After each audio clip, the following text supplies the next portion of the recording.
Born in Aomori, Japan in 1907, Yoshie Shiratori never knew his mother, and his father tragically passed when he was just 2 years old. Little orphan Shiratori was adopted by a new family who owned a tofu shop. However, it was no free board. Every day he should have to work from sunrise to sunset making tofu, which he did, until by the age of 21, he had a wife of his own and 3 beautiful children. Yet, Shiratori dreamed of giving his children a better life, so he left the tofu shop to work as a fisherman. But life aboard the fishing boat was grueling. Many crewmates relied on unsavory vices to get by, and Shiratori's became gambling. The rush he got knowing one big would change his family's life forever got too much, but he squandered every yen he made until soon he was borrowing money to settle his gambling debt, then resorting to petty crimes to pay back the money he had borrowed. Even with the best intentions, Shiratori's situation spiraled into desperation. 1933. At the age of 25, Shiratori and an accomplice entered a general goods store in the city of Aomori, but they were not there for light shopping. They were there to rob the place. However, a concerned shopper named Takizo stepped in, divided the store, and chased them down the street. Only there was a scuffle between the 3 men, where Takezo got seriously injured and devastatingly lost his life. To what degree Shiratori was involved, we can't be sure. We do know, however, that both Shiratori and his accomplice fled and went into hiding. Incredible escape artist. 2 years later, Aomori police eventually tracked down Shiratori's accomplice, who immediately snitched a Shiratori's whereabouts. After catching word of this, Shiratori had 2 choices. He could run and break the law, or his conscience never caught up with him, or he could be the bigger man and turn himself in. He chose the latter and put his faith in the hands of the law. Big mistake.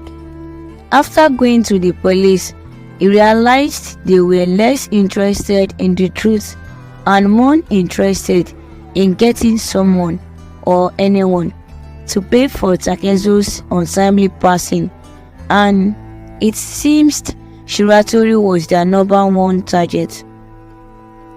Despite some intense physical interrogation tactics by the police, however, Shiratori told them nothing, but that in itself was enough to find him guilty, and in 1936 he was sent to Aomori prison. First escape, Aomori prison. If life outside Aomori was hard for Shiratori, life inside was even harder. His violent reputation had prompted the gangs to give him extra special punishment. Shiratori was treated worse than any other inmate, and after enduring that for some time, he was thrown in solitary confinement, where he spent 4 long months all alone. But not quite alone, as his guides would regularly stop by to rough him up. Day in and day out, the violent treatment continued.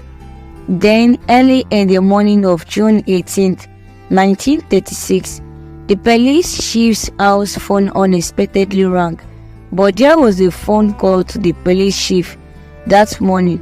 It was from the guard on duty. At 5:30 a.m., he should notice something looked off about Shiratori's bed and called out to check on him. There was no response, so he could call again, louder, still no response. In a fit of rage, The guards had marched in ready to teach the disrespectful prisoner a lesson.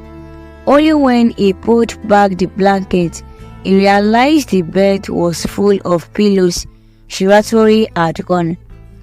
Upon hearing that, the police chief immediately ordered a search party to set out and look for the Jitling jailbird. Yet, hours later they returned empty-handed. How had this happened? Shiratori had been held in solitary confinement day and night.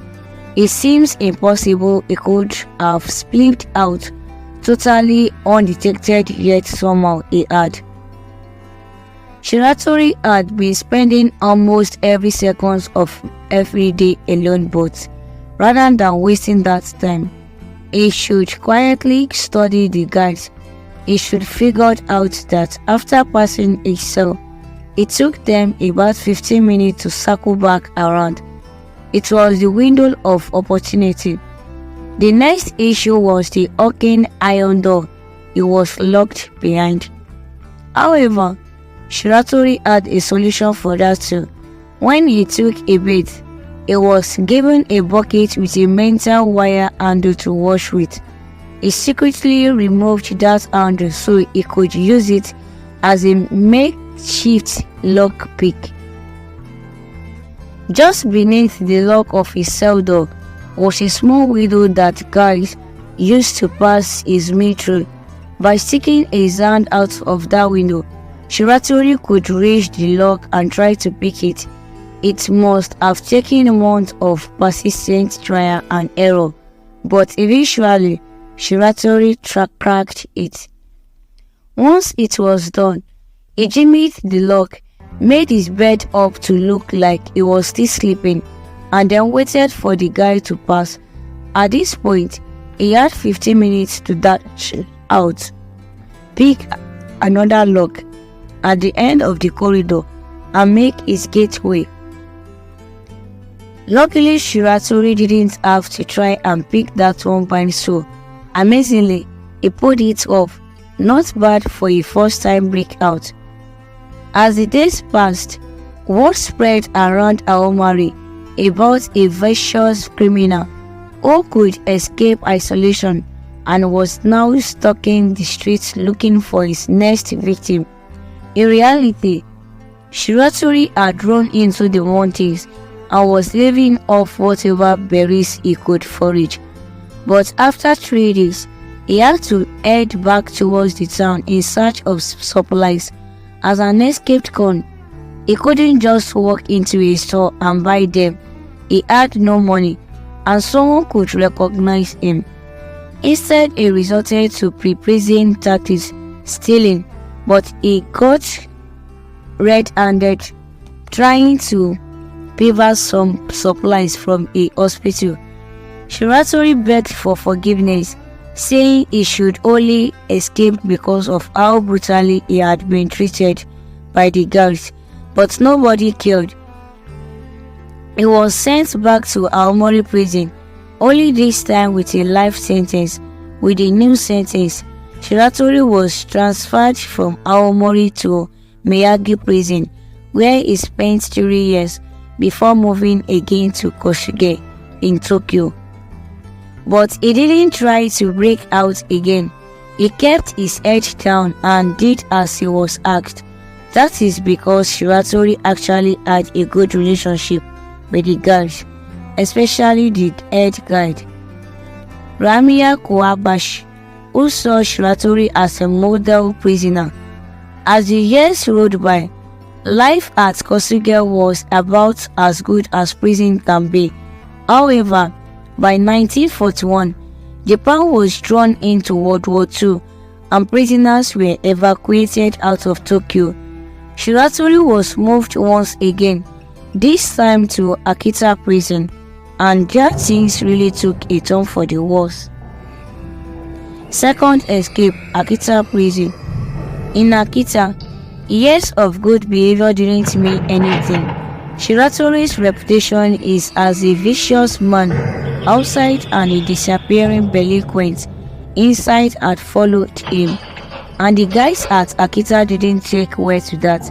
They placed him in a special cell specifically designed for escapists. The ceiling was too high to reach, and the walls were too smooth to climb.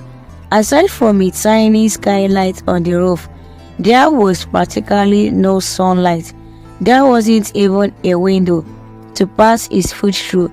On top of that, Akita was bitterly cold. The guard forced Shiratori to stay in Seiza in any position all day. If they caught him disobeying orders, they should teach him a painful lesson. Despite his terrible predicament though, Shiratori stayed surprisingly resolute. He taunted the guys, threatening to escape on their watch so they could get punished. In response, they become even more brutal. All the while, Shiratori was scheming his next escape, and this would be far more ambitious than the first. The morning of June 15th, 1942 was wet from a heavy storm the night before. The guards began their unusual rounds banking on cell doors to wake the prisoners, but when they rattled Shiratori's door, there was no response. By now, their mutual hatred had peaked, so this was no surprise. The guide got ready to administer Shiratori's first lesson all the day, except when he swung the door open. The room was empty. Against all odds, Shiratori had broken out from his cell, specially designed to keep him inside, and only he knew how. Immediately, the guys contacted the district police. He set up a cordon around the area to catch the prisoner. Last time, Shiratori had shown up after just a couple of days. With enough patience, he should mess up again. Also, they thought. Days went by with no signs of Shiratori. Days became weeks and weeks became months. It wasn't until 3 months after this escape that an unlikely associate heard a knock at the door in the dead of night. When Yomiya Kowabashi opened his door, he found a thin, free man shivering in the cold. It was Shiratori. Kobayashi had heard of Shiratori's escape, but never would have dreamed he should show up at his house. He invited him inside, fed him, and gave him tea. You are probably wondering why an escaped prisoner would visit his former keeper, but Kowabashi had been kind to Shiratori, and he had nowhere else to turn. The journey from Akita to Kobayashi's house in Tokyo is an astonishing 339 miles. Shiratori explained that he could walk the whole way under the cover of darkness to avoid recapture, eating whatever he could forage or steal. Once he had arrived in Tokyo, he asked anyone that would listen if they knew where Kobayashi lived. Eventually, he got lucky. Kobayashi was stunned. He knew Shiratori was honest, but he also knew he couldn't stay here. Together, they agreed Shiratori would turn himself at Kosuge police station and give evidence of his poor treatment at Akita. Hopefully, they should take pity on him and he should get a fairer tiara than before. So that's what he did. Only things didn't exactly go according to plan. Shiratori had two rather unique skills most people don't have. Firstly, he could dislocate almost every joint in his body, which made him really good at squeezing through tight spaces. If a gap was big enough for his head, he could wriggle the rest of his body through, and the little skylight in his cell was just about big enough. But if the skylight was really high up, how did Shiratori reach it to squeeze his body through? That is where his second skill comes in. He was outrageously strong. way stronger than the average human. The walls to his cell were deliberately smooth so you couldn't climb them vertically, but the cell was so small that Shiratori could press his palms against one wall and his feet against the opposite one and shimmy up horizontally. The only issue was removing the skylight. Luckily, modernization had given him a head start. The wooden frame holding it in place was old and rotten. With enough prayer, Shiratori could force it slightly open. Night after night, he could scale the wall to push the skylight a little further. Eventually, it got loose enough that he could push his whole head through, so he knew his body could follow suit. All that was left to do was wait for a heavy storm so the guys wouldn't hear him scampering across the roofs and make a break for it. Everyone in the courtroom was bewildered. Everyone, that is, except the judge. He added 3 years to Shiratori's life sentence and sent him back to jail. But how do you add to a life sentence? Well, a life sentence doesn't necessarily mean the rest of your life. It is indefinite, but most have a clause called parole, where the prisoners make a case for their release by showing evidence they have changed. If Shiratori's got paroled, he should still have to serve 3 years after having his life sentence dropped. Hopefully, you never need that information again. Shiratori was prepared to go back to jail after all. He was still a criminal. Only the code at Akita had got to him. So he asked the judge if he could do his time in Tokyo where it was woman. The judge laughed and instead sent Shiratori to Abashiri in the very north of Japan. And if you thought Akita sounded bad, you haven't learned anything yet. Third escape. Shiratori ignored any instruction or demands the guide made of him. Once a model prisoner, now he lay bound in his cell totally unresponsive. One morning, a passing guide saw Shiratori on his knees, face down with the handcuffs removed down from his waist and laid out in front of him. The charge searched his cell and found a piece of metal wire wrapped in paraffin paper. How he had got hold of his nobody knew. But one thing was clear. Shiratori was sending them a message. He could escape no matter what they did to him. The guards were shaking. It was on them to send a message in response. Shiratori's handcuffs were replaced with new, far more burdensome ones. The new cuffs weighed over 40 IBS and were fastened behind his back with a thick metal bolt that needed to melt to lighten. In other words, there was no keyhole for him to pick. Washing or bathing became impossible, as removing the cuffs meant feeling through the metal. All he could do was sit there. As the weeks and months went by, the cuffs rubbed on his wrist and ankles and they became invested and maggot. As for meal times, his food portions were cut in half again. Shiratori's rations were a measly quarter of what his fellow prisoners ate. And because of the heavy cuffs, he had to eat face down in his soup bowl like a pig. Shiratori was in such dire straits that some guys even felt bad for him, but their job was to stop him escaping. On evening patrol on 26 August 1944, the two guys had a shattering crash above them. As they looked up, they saw a darting figure disappear through a broken skylight. Panic set in as they rushed to check which prisoner had escaped. Everyone was accounted for except Shiratori. When they looked through his cell window, they saw his bed was made, his clothes folded on top, and the special handcuff were lying on the floor. A search party immediately set out to look for him, but after a few fruitless hours, they gave up. Their cruel efforts to contain him had failed.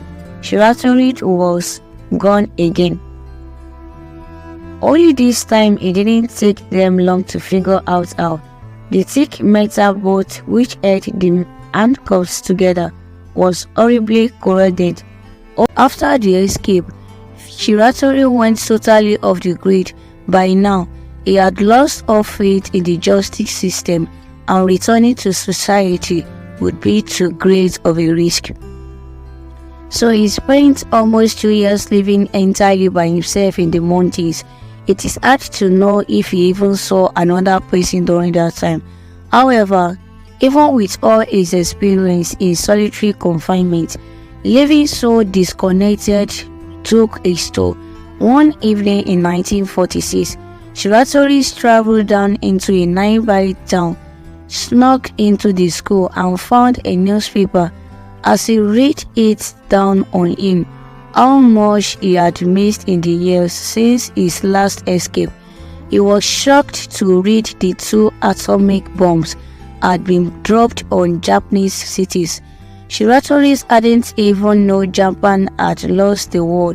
Maybe seeing life returning to normal even after such tragedy gave Shiratori's hope that his life too could do the same. Whatever it is, he knew he couldn't continue the living in the mountains alone, so he decided to head towards the nearby city of Sapporo and figure out this next step. Regrettably, things didn't go to plan. Along the way, he stumbled across a vegetable garden. Whether he tried to steal from it or not, we will never know, but the owner of the garden mistook Shiratori for a local thief who had been plundering his fields. He chased Shiratori and attacked him. As Shiratori tried to defend, the commotion alerted local police and Shiratori was quickly arrested again. His pleas of self-defense were useless. His extensive record of murder, thievery, and prison breaks said otherwise. Shiratori was sent to Sapporo prison and sentenced to death. Fourth escape, Sapporo prison. Sapporo prison tried to play this smart. They acquired his previous escape record and reinforced Shiratori's cell accordingly. Also, a pair of armed guards kept permanent watch outside. Every day, Shiratori and his cell were searched for any evidence of an escape. They never found anything. In fact, Shiratori was on his best behavior. He did everything the guards asked. They were so confident he could never escape that they didn't even bother at covering him. Their only suspicion was he kept looking up like he was scanning for an exit. Knowing his previous skylight antics, the guards knew better than to take this lightly. So on once a week, when Shiratori was waiting, they had thoroughly inspected the ceiling. They found nothing. Nevertheless, on April 1st, 1947, Shiratori disappeared for a fourth and final time. Despite the best efforts of the Sapporo's guide, Shiratori had outsmarted them. Those looks he shot up at the ceiling were to draw their eyes away from where the action was really happening, right below their feet. Upon inspecting Shiratori's empty cell, a guard found one of the wooden floorboards beneath his bed was sawn in half. Beneath that was a small alcove, and stashed inside was a metal hoop that had once been wrapped around the cell toilet. It was fashioned into a saw and lay beside a soup bowl left over from one of Shiratori's meals. It turns out Shiratori had used an old nail to make serrated teeth on the hoop. For months, he had been secretly sewing through the floorboard, squeezing through the gap, and using his trusty old friend, the soap bowl, to grimly dig his way to freedom. He had yet again. He fled into the mountain and was lost to the world.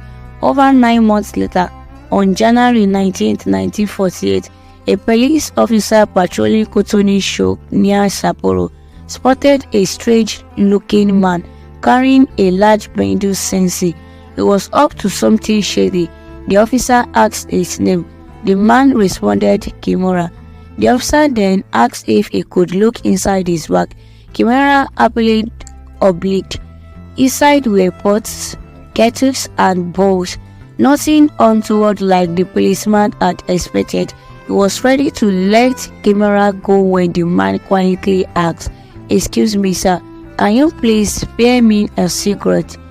In the post-war years, secrets were a lavish expense, but the officer took pity on Kimura and gave him what he asked for.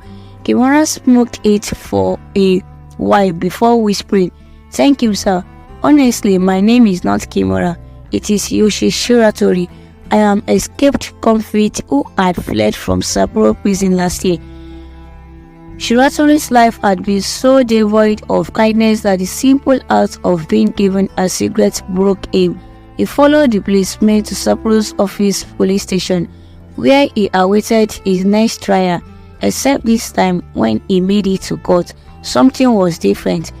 The judge recognized the garden accident outside Sapporo was self-defense without malicious intent and revoked the death penalty.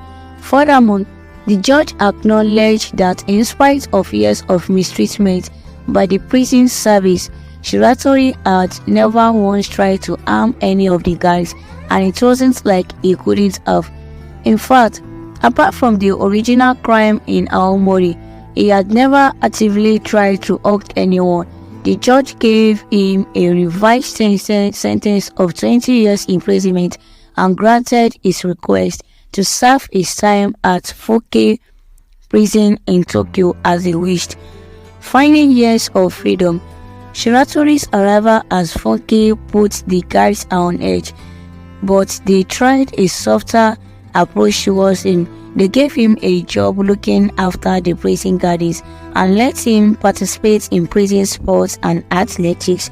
Even though he was well into his 40s, he could outwrestle man half his age with age. One afternoon, whilst Shiratori was resting on the prison ground, the prison warden called out to him, "Hey Shiratori, that wall is only 6.5 feet high. Someone with your skills could climb that easily. Why haven't you?" Shiratori looked at the man, smiled and said, "I am tired." After escaping prison 4 times in 11 years and spending 3 years on the run, he had enough. It was a young man's game. He was still strong, but not as strong as he was once. Moreover, he simply lacked the motivation to escape again. Shiratori hadn't escaped so many times because of the prison itself. It was for his own protection against the violent prison guards. But at Funke, he finally felt safe. The warden smiled back at him and decided then and there to apply for Shiratori's parole. It still took a whopping 10 years to clear.